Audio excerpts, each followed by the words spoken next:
Chapter 13. The drive to the station was very quiet. Each person, Dylan included, was lost in his or her own thoughts. It was always sad returning the children to school after the holidays. So many things had been left unsaid or undone, and now there was no time.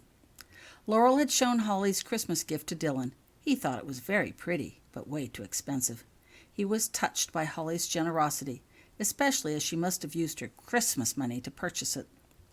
Dylan still wasn't happy about Holly attending that school.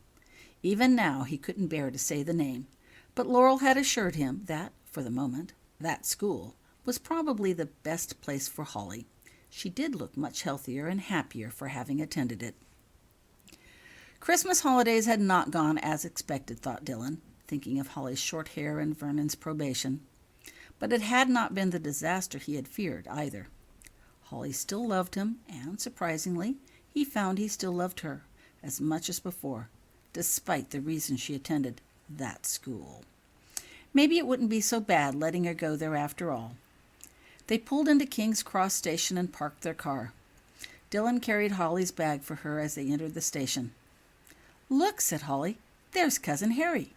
Sure enough, Harry had been sitting on a bench waiting for them. "How does he know to meet us here?" asked Holly curiously. "I asked him to," said Laurel. "We're here early. It isn't proper for you to wait here alone." Dylan wondered briefly how Laurel had managed to contact the Smiths and get them to tell Harry in time to meet them. But he didn't ask. Better to not know, he decided. Harry had been reading a newspaper. Noting their arrival, he folded the newspaper and put it in a pocket, standing quickly to greet them. "Hello, Mr. and Mrs. Wycliffe, Holly," he said formally in a quiet voice. "Did you have a nice holiday?"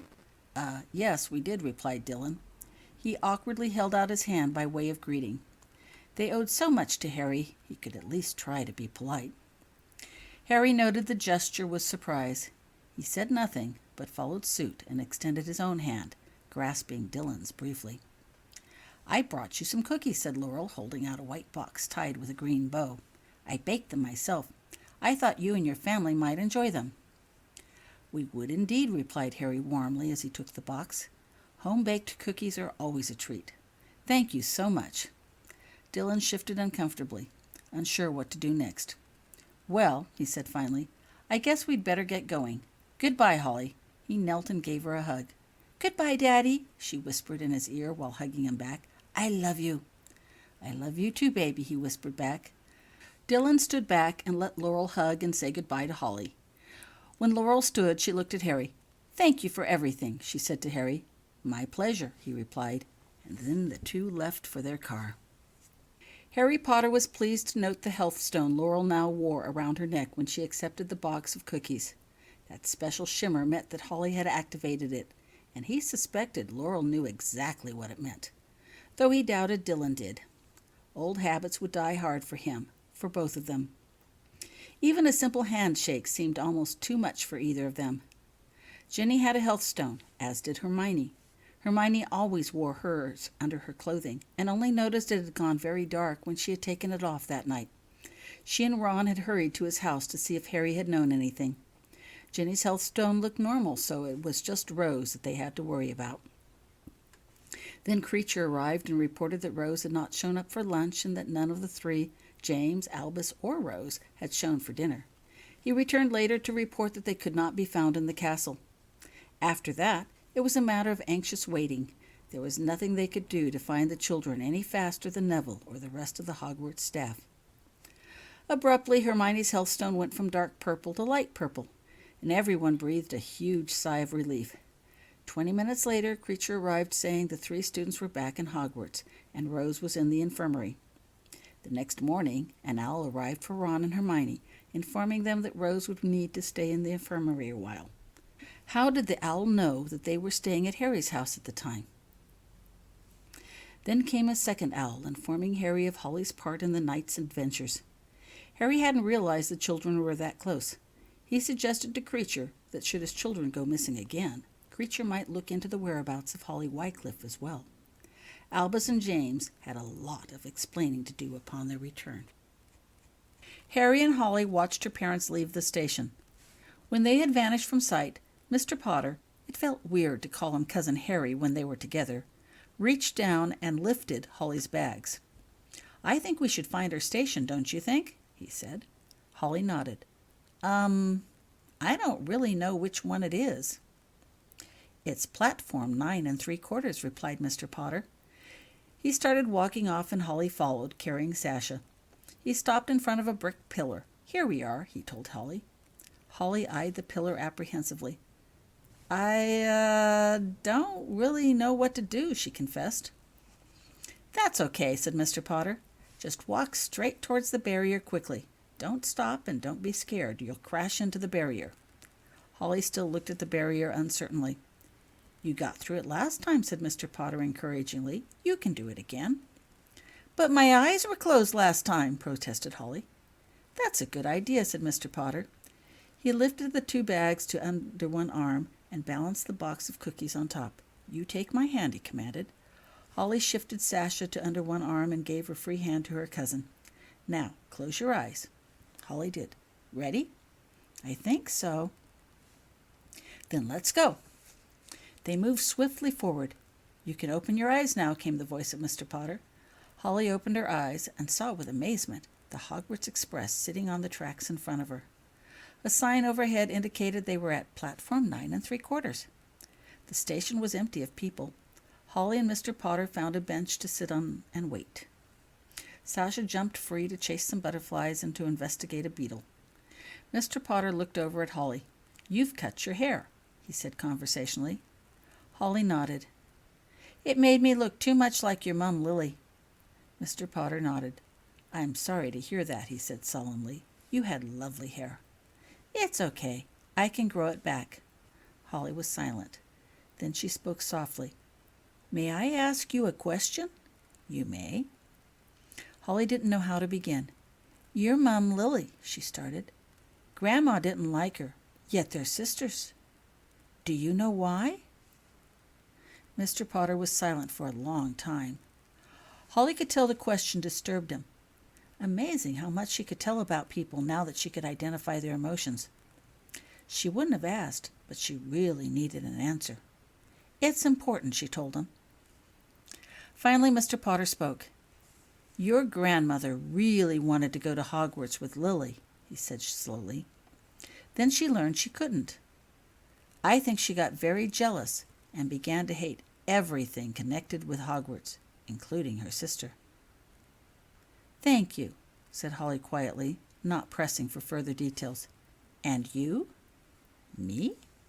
"Yes, you. You and Dad. You grew up together, and yet you're not." Holly couldn't continue. She couldn't begin to describe the mix of emotions she felt when the 2 of them were together. Each hid it well, but under the surface, the emotions weren't very pleasant. Harry Potter looked at Holly and asked a question of his own. "Does Vernon know you're a witch and an empath?" Holly shook her head. "No," she whispered. "And you're afraid of what will happen if he finds out?" Mutely, Holly nodded. Tears were streaming down her face. "What if," she began. "What if it's like with Grandma or Dad? I like my brother, and I don't want to lose him." Harry Potter leaned back and sighed. "I don't know what to tell you, Holly," he said. "Vernon has his own school, doesn't he?" Holly nodded, wiping her face off with a sleeve. "Then I don't think you need to worry that he'll get jealous and want to transfer to Hogwarts." His logic made Holly feel a little better. "And as for your dad and me, well, we lived in the same house, but we weren't encouraged to treat each other like brothers. That's clearly not the situation between you and Vernon." Holly nodded slowly in agreement. "Answer me this," continued Mr. Potter. "Do you think you can keep this from Vernon forever?" Holly thought. "Probably not," she admitted. "Then I think it would be wisest if you told Vernon yourself, sooner than not, no matter what happens next. Your grandparents didn't tell me anything about my parents, how they really died, or my being a wizard, until after I got the letter from Hogwarts," Mr. Potter explained.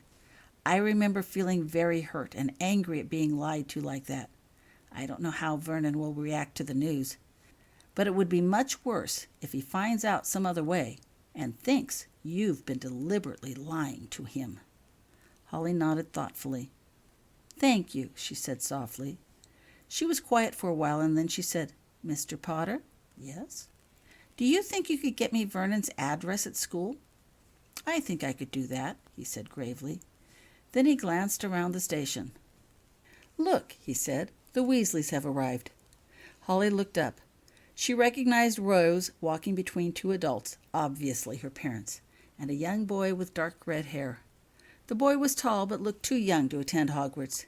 The father, with red hair that matched Rose's, was carrying a large flat box tied with a bright red and blue ribbon. The four were all walking purposefully towards Holly and Cousin Harry. Harry Potter stood to greet them. Holly stood also. "Hello there," greeted Mr. Potter warmly when they got within hearing. "I'd like you to meet my cousin, Holly Wycliffe." "Holly," said Mr. Potter, continuing his introductions, "this is Ron Weasley and his wife Hermione. We've been friends since we first attended Hogwarts. Ron is Ginny's brother.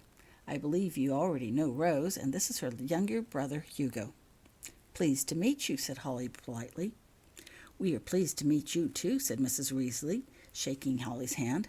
She had long, thick brown hair that spread out in waves over her shoulders. "Thank you very much for saving our Rose's life." Said Holly, disconcerted by the praise. She had all but forgotten that snowy experience. "It wasn't just me," she finally said. "James and Albus were there, too. And if Rose hadn't taken the cloak off—" Holly stopped. Was she supposed to mention the invisibility cloak? "True," agreed Mr. Weasley, reaching out to shake Holly's hand next. He was very tall, taller than Mr. Potter. "But they would have never found her without your help. Thank you for that." "Right," piped up Hugo, wanting his chance to speak to Holly. "Thank you." Mr. Weasley held out a large box. "We got this for you," he said. "It's an assortment of Bertie Bott's treats." Holly looked at the box in surprise. "Oh, no," she protested, embarrassed by the attention. "I couldn't. I don't deserve this." She was on the verge of refusing the box altogether when Mr. Potter leaned over and spoke softly in her ear. "Welcome to fame," he whispered dryly. "Be gracious. What will he do with the box if you refuse?" Holly took a deep breath and smiled. "That was very kind of you, Mr. and Mrs. Weasley," she said, taking the box. "But I couldn't possibly eat all this by myself. I hope you don't mind if I share it with my friends in the dorms." "No, of course not," Mr. Weasley assured with a smile. "That's why we got such a large box." "Hey, Holly, I got you a Christmas gift." Rose handed her a small box. "I know it's a bit late, but I hope you like it." Holly opened the box. Inside was a small silver tree with a thick trunk and massive branches. "It's a charm for your bracelet," said Rose. "Look on the back," she instructed. "I got it engraved." Holly turned the charm over and saw, in very tiny letters, the word "Hero" written on the back. "I know they would have found me eventually," continued Rose, "but it was lots faster with your help, and I was getting rather cold. Thanks so much." Holly smiled. "Any time," she replied, putting the box in her pocket. She'd put the charm on her bracelet later when she had time. "Holly!" Holly felt someone practically knock her over in a big bear hug. She looked down to find Lily wrapped around her waist. Hi, Lily," said Holly, hugging her back. "You cut your hair." "Yep, it was time for a change," replied Holly cheerfully. "Hello, Holly," called out James and Albus as they walked over with their mother. Harry Potter moved forward and gave Ginny a hug. She smiled at Holly and gave her a brief hug as well. "How was your holiday?" she asked. "Just fine," replied Holly. "Harry," began Ginny, "I think it's time for boarding." Harry looked up and nodded. "You're right," he said. "James, would you please help Holly get her bags on the train? Oh, and before I forget—" He reached into his pocket. "Here's some spending money for you." He pulled out his hand and dropped some coins into James' waiting hand. "And for you," he handed some coins to Albus.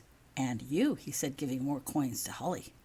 "Thanks, Dad," shouted James, and he grabbed Holly's bag and started off for the train. "Thanks," said Albus, pocketing his money. "Mr. Potter," began Holly, after looking down at the number of coins he had given her. "How much does it cost to send me to Hogwarts?" "How much does it cost? Are you worried that it might be too much?" Holly nodded. Mom and Dad were talking about how much it cost to send Vernon to Smeltings, and I was thinking that you might be a burden to us? Nonsense. Mr. Potter knelt down and looked at Holly directly in her eyes. I told your parents last fall, and I will tell you again, your family, Holly, not a burden. And we are happy to take care of your expenses while at school. You just pass all your classes, okay? Okay, said Holly, and she pocketed the coins. James returned. Jenny proceeded to give goodbye hugs to all three children. Then Harry said his goodbyes, hugging James and Albus, giving each some fatherly advice. When he got to Holly, he lifted her up while giving her a hug. Then he spoke quietly in her ear. It occurs to me, Holly, he began, that when I last said those words, you hadn't yet attended Hogwarts. You might have thought I spoke those words more from a sense of guilt and duty than anything else. Do you believe me now? Yes, sir, replied Holly. Good, he said, putting Holly down. Now, be careful and have a good time. I'll see you in the spring. Holly scooped up Sasha and boarded the train. She found Mark and Becky quickly, and the three happily compared holiday experiences while eating Bertie Bott's treats and riding the train to Hogwarts.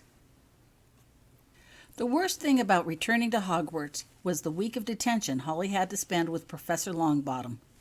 The four students showed up promptly at 6 after dinner to spend their first day at detention. Holly had no idea what to expect. Asking around proved useless, as each detention seemed to differ accordingly to the teacher that assigned it. With wands lit, Professor Longbottom and Professor Hagrid led the group deep into the Forbidden Forest with several buckets and shovels. Hagrid stopped at the base of some thick, dead tree trunks. They turned out to be the homes of several colonies of bats. These wouldn't happen to be vampire bats, would they? Asked Holly anxiously as she eyed the bats that swarmed, flapped, and fluttered around them. Yep, said Hagrid proudly. These here are some colonies of airy-legged vampire bats. They're small but kind of cute. And over there, he said, pointing to some other trunks, are some colonies of large brown and blacks. They like mammal blood best. Terrific, said Rose dryly. I thought vampire bats were only found on the American continents. That's what the dealer said when I ordered them, agreed Hagrid. He didn't seem to think they would survive out here at all. I sure showed 'em wrong. They like it here just fine. Professor, began James, just what are we supposed to be doing here? In response, Professor Longbottom bent down to one side of a tree trunk and pulled out a knob. The whole section of the bark came off, revealing a dark hollow within. The stench of ammonia wafted out of the hole. You'll be collecting bat guano, he said. It'll be very useful in a project we have to complete. You want us to collect bat poop? Said Albus, voicing the same disgust Holly felt. Yep, said Professor Longbottom cheerfully. This is detention, remember? Don't expect to be doing anything you particularly like. All these buckets need to be filled, he said, handing out empty buckets and shovels to the group. Now, get to it. Oh, yeah, said Hagrid, pulling out a jar and some tongs. If you see some giant centipedes, catch 'em and put 'em in here. Why would we find any centipedes? Asked Holly. 'Cause they like to eat the bats, replied Hagrid. Holly cringed. Bat poop and centipedes. This would not be an easy night. Professor Longbottom and Hagrid held up lights while the four set to work collecting bat guano. The first few bats that flew out of the trees had swooped straight at Sasha. The cat was so unnerved by them that she spent her time sitting on Professor Longbottom's shoulder. The bats seemed to not like the lit wand he was holding. The ground was cold and hard, but the piles of guanos were semi-soft, as it had dropped within the tree trunks where the temperature was much warmer. Once the interior of a hollow trunk had been emptied of guano, the bark door of the tree trunk was closed, and they set to work emptying another one. The rancid ammonia smell of guano and bat urine soon permeated their clothing. Bats fluttered overhead, distressed at their presence. Don't you worry none, assured Hagrid. They've already had dinner, I think. Had dinner? Right. Holly tried to sit down and rest once. Immediately, 4 bats swooped overhead and tried to land on her. And then a centipede almost bit her. Catch it! Shouted Hagrid excitedly when he heard her squeal and jump up. He tossed her the tongs. Don't worry, they aren't poisonous. Their bite will only put you to sleep a while. That's why we're collecting them. Professor Slughorn wants some more centipede venom to replenish his stock. The centipede was a foot in length, silver gray in color, and very fast. It crawled under the leaves and tried to attack them with huge pincers when they finally got it cornered. 12 angry centipedes and 8 huge buckets of guano later, the 4 were finally ready to return to Hogwarts. They then had to store the buckets and put away the shovels. Their self-cleaning clothes, designed mostly to remove spots and freshen overnight, had only begun to do its bit when the 4 finally walked inside the castle at nearly 11 at night. Dirty, smelly, and very tired, they were greeted by a group of Slytherins who sat at the top of the steps of the entryway. The Slytherins were eating popcorn and clearly waiting for their arrival. "Hey, Potter," voiced Tom Richards with a smirk. "Been on another family outing?" Paige Crowley, the pale girl with long black hair who hung out with Tom Richards, smiled appreciatively at his derisive words while she popped more kernels of popcorn into her mouth. Anthony and Scorpius laughed loudly and added their own comments. "Looks like it was a real picnic," put in Scorpius. "Yeah," agreed Anthony with a laugh. "A picnic and a swim. But I prefer swimming in clean water to muck," he added, making reference to their muddy appearance and pinching his nose. "That's guano, not muck," commented Paige serenely as she grabbed another handful of popcorn. "You sure?" questioned Tom. "It looks like muck." He tossed a piece of popcorn at Albus, striking him in the shoulder. Albus froze and stared at the popcorn as it fell lightly to the ground. "Sticks like muck, too," continued Tom cheerfully. Anthony and Scorpius followed suit, tossing some of their popcorn at the 4. Albus, fist clenched, took a step towards the Slytherins. Rose and James immediately grabbed Albus's arms, stopping his forward motion. "Don't," James muttered. "It'll just make it worse." He and Rose urged Albus up the stairs. Holly followed while brushing the popcorn out of her hair. "There is more to muck than looks and consistency," replied Paige informatively as they neared. "Even from here you can smell the difference." Scorpius and Anthony broke out in open laughter at her words.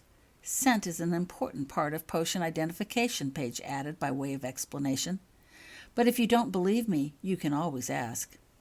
"Not necessary," laughed Tom while the group passed. "Your word is good enough for me. But what kind?" he inquired curiously.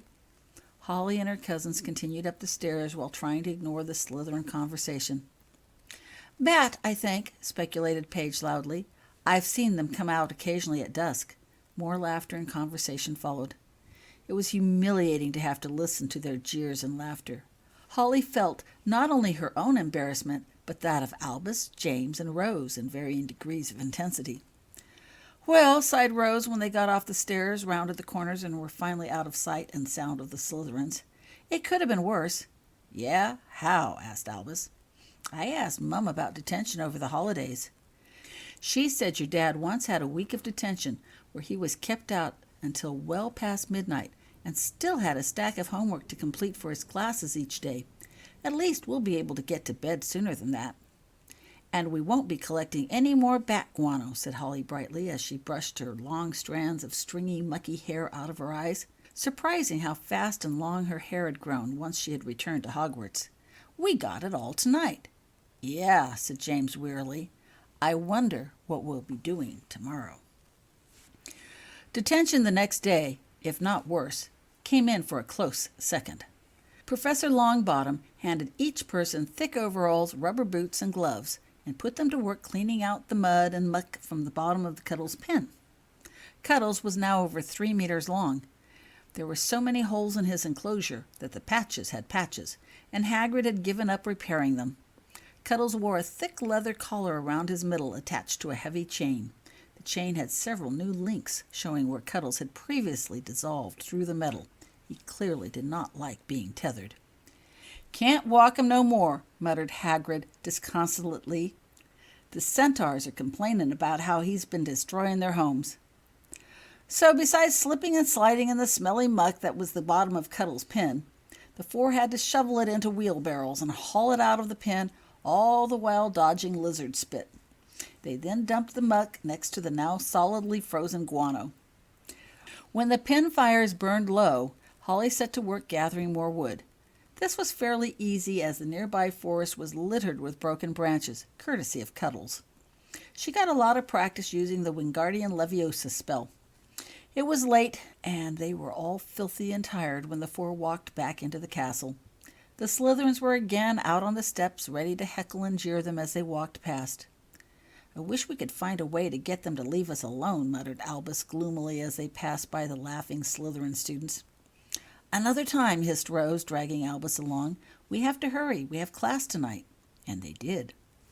Holly barely had time to wash a bit and get changed into something clean. Becky lent her a spare set of clothes before she, Holly, had to be off for astronomy. Those fluffy pillows that made Professor Ferenza's class such a joy only served to put her to sleep easily. Becky and Mark had to keep pinching Holly to keep her awake. Even so, she still lost 5 house points for inattentiveness. The next day was really bad. Holly felt like she was a walking zombie all day. She could barely keep her eyes open during potions. Becky kept her from adding dragonfly wing instead of a dragonfly eyes, but Holly still added too much slivered monkey pod, turning a simple potion designed to strengthen bones into a congealed mass of gelatinous goo that had to be scraped out of the cauldron and tossed. It took her so long to clean out the cauldron, even with Becky's help, that Holly was late for charms. The 2 girls grabbed all their things and hastily raced up the stairs in an attempt to get to the class in time. Unfortunately, they were tardy, and house points got deducted for that, much to the satisfaction of the Slytherin students watching. During charms, Holly was so unnerved by Slytherin gloating and constant smirks that when Malfoy snuck up behind her while she was trying to cast a spell and casually whispered, "Too bad, only 3 more days of detention," Holly jumped, knocking over her bag of school supplies, which landed in a loud thwunk, a clatter, and the unmistakable sound of breaking glass. All the students laughed until the centipedes started crawling out. The centipedes caused complete pandemonium in the class as students scrambled to get on desks and away from them. Becky said the look on Malfoy's face when the first centipede came crawling out of the bag was priceless. Holly wished she'd seen it, but she was too busy trying to contain the rest of the centipedes and being embarrassed to notice. Holly had volunteered to give the jar of centipedes to Professor Slughorn a day ago, but had been so sleepy she forgot to take the trip down to the dungeon to give it to him. When she found the jar still in her bag the next day, she resolved to give him the centipedes during potions, but was so distracted by the cauldron mess that she'd forgotten. The rest of Charms period was spent trying to round up the fleeing, angry centipedes. Professor Flitwick looked none too happy about that. They only found 11. Holly and Mark delivered the box of centipedes to a very delighted Professor Slughorn during lunch break. Fortunately, herbology was spent harvesting and sorting various fungi and then setting them on a huge drying trays. Holly felt so tired that anything much more complicated than that would have been beyond her abilities. In history, Professor Binns droned on so Holly could barely keep awake, and her notes were totally illegible. At the end of class, Holly staggered back to the dorms and fell on her bed in an exhausted slumber. She woke only after Becky shook her numerous times to tell her it was time for detention. Holly had totally slept through dinner. Becky pressed a thick sandwich in Holly's hand. She and Mark walked with Holly over to herbology, making sure she didn't lose her way, while Holly stuffed food in her mouth and tried to wake up. On their 3rd night of detention, Professor Longbottom had set out 2 huge cauldrons and started a roaring fire beneath each. The students were set to work breaking apart the now frozen guano and lizard muck and putting it into the cauldron to melt. To each cauldron they then added flobberworm mucus, stink sap, and a barrel of butterbeer. "It's a waste of good butterbeer as far as I'm concerned," muttered Hagrid gloomily as he watched the butterbeer poured in. The mixture had to be carefully heated and stirred constantly until it came to a boil. The stench of the heating stuff was so strong it drove Mark and Becky away. They'd lingered to give Holly support. It smelled somewhere between moldy, dirty socks, skunk, burning rubber, and rotten eggs.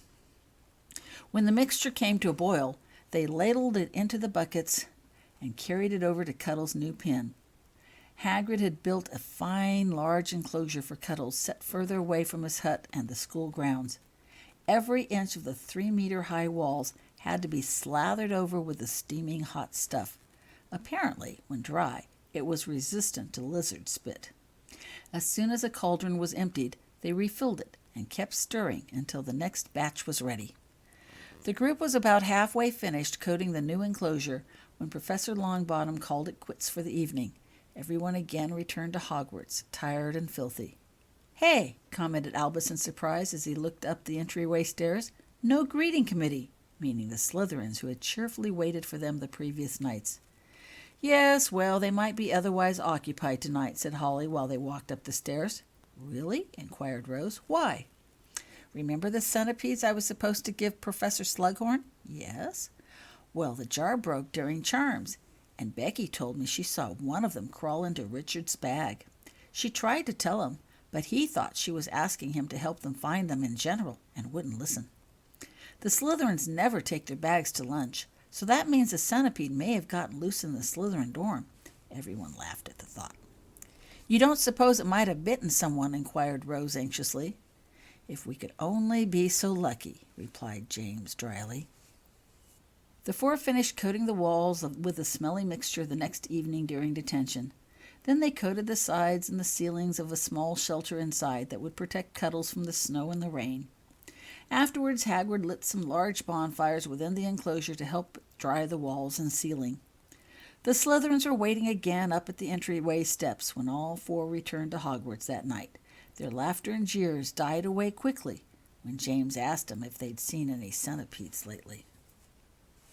On their fifth and final night for detention, Professor Longbottom got down to real business. He led all four over to the herbology greenhouse.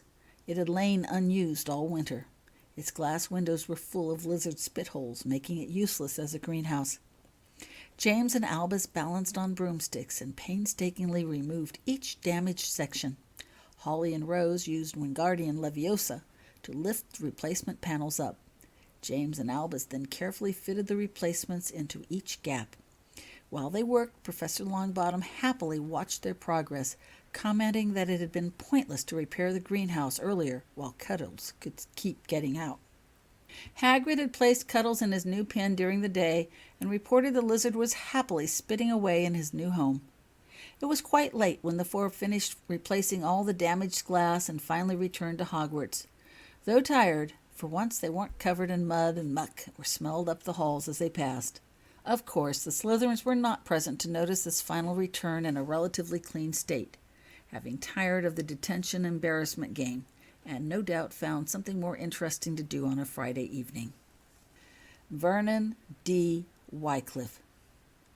The words were written in neat calligraphy-style printing on an envelope fastened close with a few drops of blue sealing wax. Vernon regarded it curiously. It had come inside a larger envelope, also addressed to him. Vernon had been surprised when the large envelope had arrived for him in the mail after lunch. No one had ever before written him, except his parents. The return envelope indicated that it came from someone with the last name of Smith.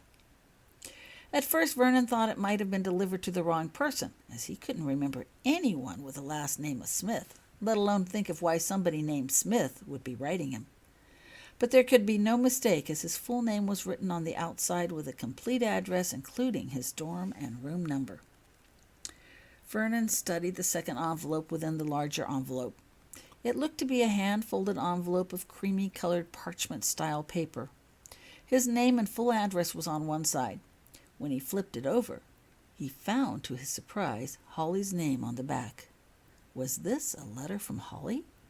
Holly had never written him before. He had no idea what her handwriting even looked like, and didn't know if she could write in a calligraphy style, though he dimly remembered her mentioning that she always had to write in ink at her school. Was this the kind of ink she meant? He had no idea. Intrigued, Vernon broke open the blue seal. He pulled out a matching sheet of creamy-colored paper that was folded in thirds. Vernon unfolded the paper and read the letter. Dear Vernon, remember the snow globe you found in my room? It is actually a miniature model of the school I attend. Its full name is Hogwarts School of Witchcraft and Wizardry, and yes, it is haunted. Only people with special abilities are permitted to attend there. I am what they call an empath. I can feel what other people around me feel. Remember that lady who died last summer? Well, she was very ill, so I felt very ill. When she didn't feel like eating, neither did I.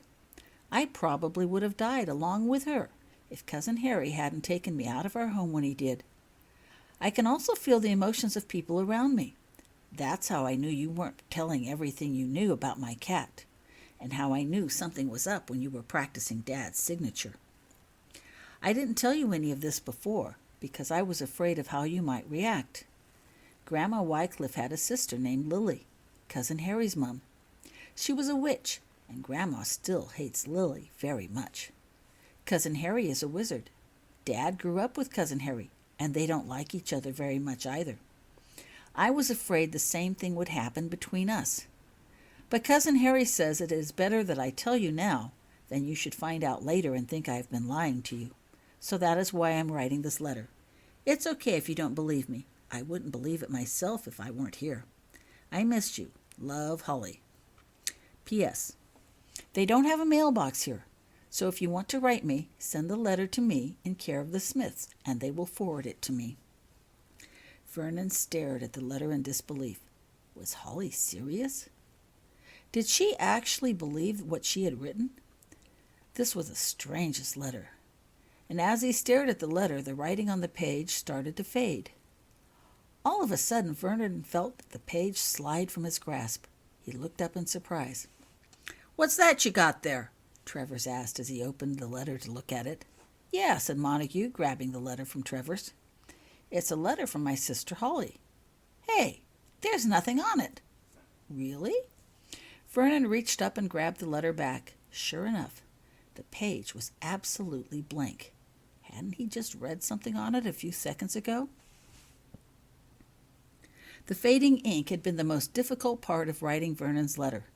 While all the Hufflepuffs agreed that Vernon should know about Holly, they also felt that such a letter was not safe to have lying around a Muggle school. It could be too easily misunderstood or used to get Vernon in trouble.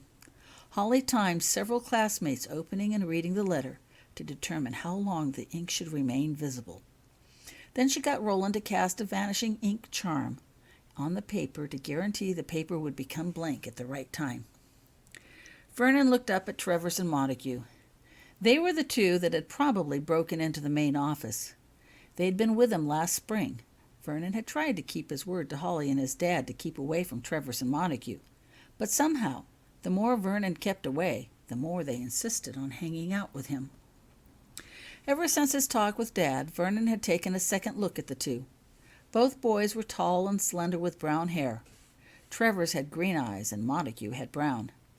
They looked amazingly alike and did almost everything together. They both came from very wealthy families and were a year older than Vernon. Vernon had been pleased and honored when they asked him to join their group.